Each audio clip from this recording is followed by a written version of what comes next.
Item number 8, discussion only of the monthly report from the town administrator. Did you do anything this month, Adam? Yeah, I'd say we got a lot done this month. I'd say you did. So for starters, we received 20 applications for the position of fire chief. We're currently reviewing with our hiring panel right now to narrow down the pool of applicants to our top 5 to start beginning our digital interviews to begin the screening process.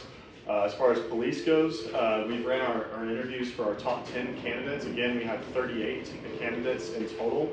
We now have a top 4 candidates that we are going to move forward with the process of interviewing in person here in Hochatown. So this should occur through the remainder of November, and we're hopeful to have a recommendation for hiring the position out by the end of this month. As far as road maintenance goes, we've conducted project site visits with our engineers to prepare documents for road maintenance recommendations for the following roads. Cost estimate for asphalt paving on Mako, cost estimate for asphalt paving on Greenling, Halibut Bay, and Chinook. Cost estimate for asphalt paving of Pinion, including some regular maintenance to the box culvert that's there, the little concrete box bridge that's in place behind the bank to install signage and rails as well, because it's a very dangerous section of road right there, super narrow. And we're also doing a cost estimate for asphalt paving of Camp Ranch, and we're identifying several different options for the board to consider once those are completed.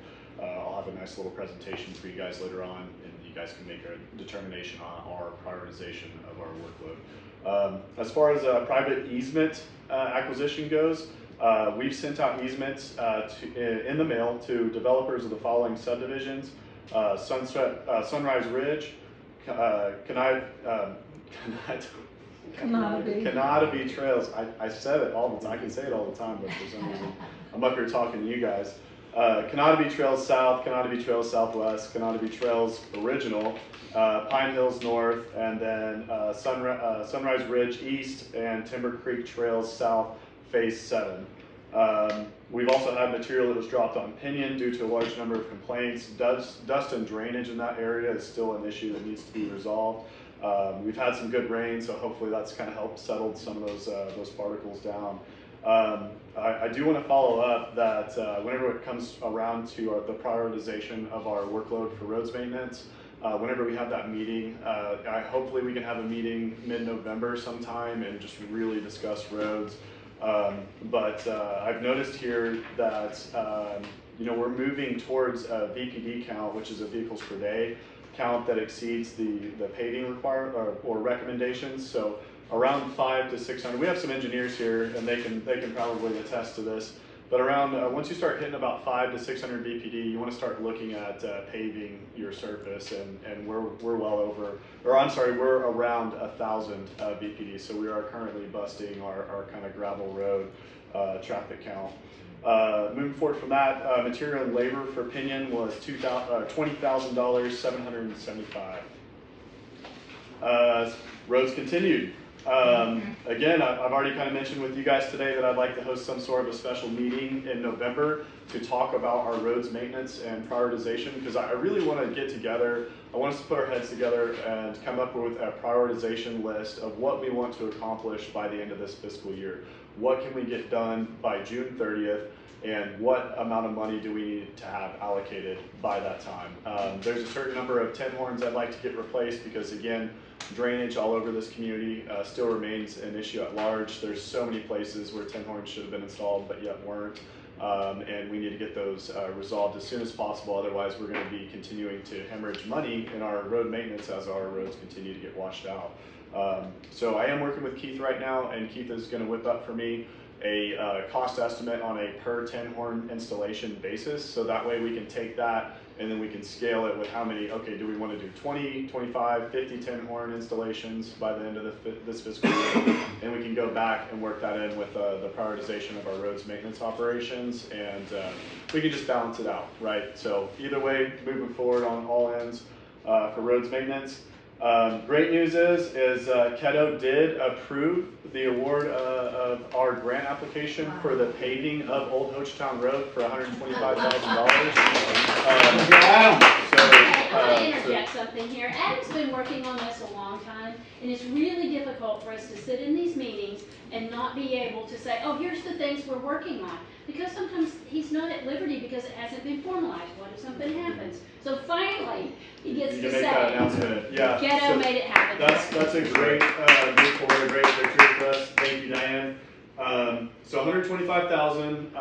We're waiting. So what happens is Keto approves the grant, and so they grade them all. We got ours. We won that side of things, and then it gets sent over to the State Department of Commerce, and the Department of Commerce will release the funds for that. So it goes to them for final approval.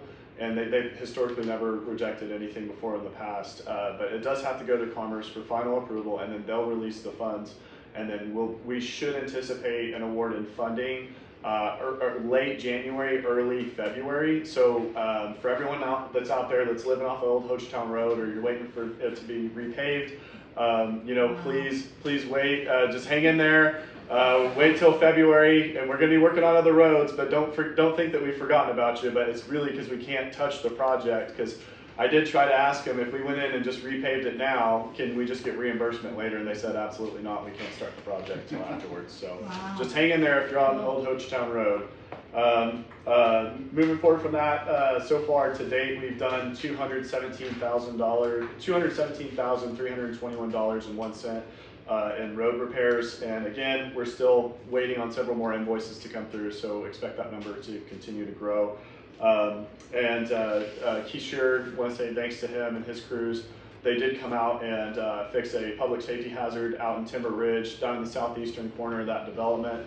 I think it's not, is it Darter Bay? I think it's Drift Cast. It's right down there where we had some significant washout. That was creating some tunneling underneath the road. in Oak Ridge.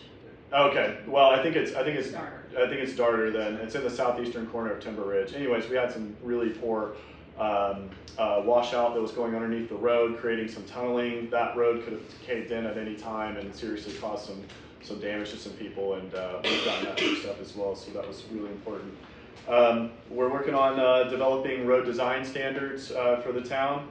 We pulled a few examples from a couple of different communities. We've meshed them together for what works in Hochatown, and then we're having them finalized and reviewed by the engineers at this point in time. After that, it'll go to the Roads Committee, and then it'll go to the Planning Commission for review, and then it'll be sent to the Board of Trustees for the final approval before it's officially, quote unquote, adopted. As far as short-term rental compliance goes, we actually have more than this, because this report was completed a week ago today, and so at this point in time we had 123 STR licenses fulfilled within the month that we started with Granicus, right? And then we had over 215 tax payments through that new system. And then we also fixed from Avenue's mistakes 77 STR licenses, and this is all facilitated through Chris, so she's done an absolute wonderful job. She came in and she fixed 77 licenses manually that weren't finalized or completed by Avenue previously, and so they kind of left us hanging, and Chris has been picking up the slack and really fixing that up for folks. And more are trickling in, every couple of weeks. So if you guys have any issues with your STR licensing or with any sort of tax payments, please contact Town Hall, and we'd love to help you out and try to make this process as easy as possible. Again, you guys have all experienced this, but this is for the town itself to know about. We've scheduled and conducted interviews with all 3 finalist firms now for the town's first comprehensive plan.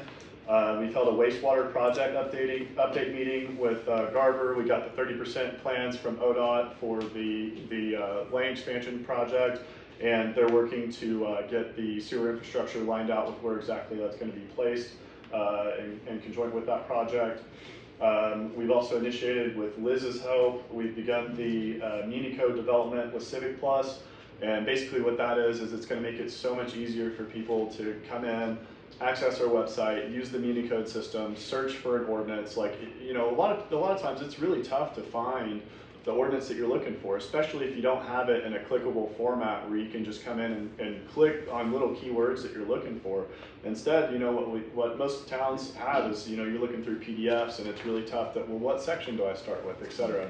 But this Muni Code is a program that's going to be embedded with our new website that will make finding our ordinances significantly easier to access for people. And it has a whole filing system behind it, and it's going to be great and wonderful once that's fired up. And thank you, Liz, for helping us get started on that. Again, we're working with TSW. We're still working on finalizing our zoning regulations. Unfortunately, we're not going to be able to have any zoning regs until we get a skeletonized comprehensive plan.